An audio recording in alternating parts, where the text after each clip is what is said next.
आता बघा, स्कॉलरशिप मध्ये हमखास येणारे असे प्रश्न असतात, त्यासाठी आपल्याला थोडं विचार करावा लागतो आणि थोडं सराव करावा लागतो.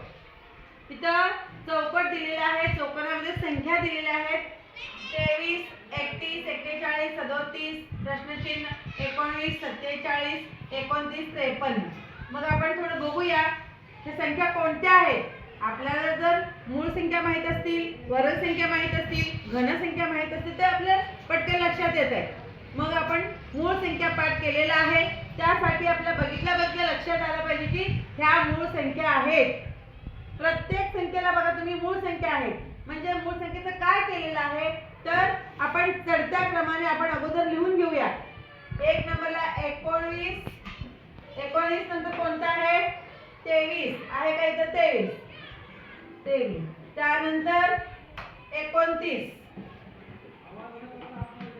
31 आहे का 31, त्यानंतर 37 आहे 37, त्यानंतर 41 आहे, त्यानंतर काय पाहिजे 43 पाहिजे.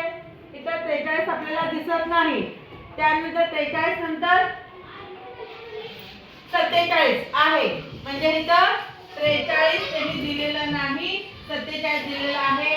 म्हणजे उत्तरामध्ये काय आहे 59 नाही, 45 नाही, 37 49 मूळ संख्या नाही, म्हणजे 43 41 नंतर 43 आहे म्हणून इथं 43 येणार आहे.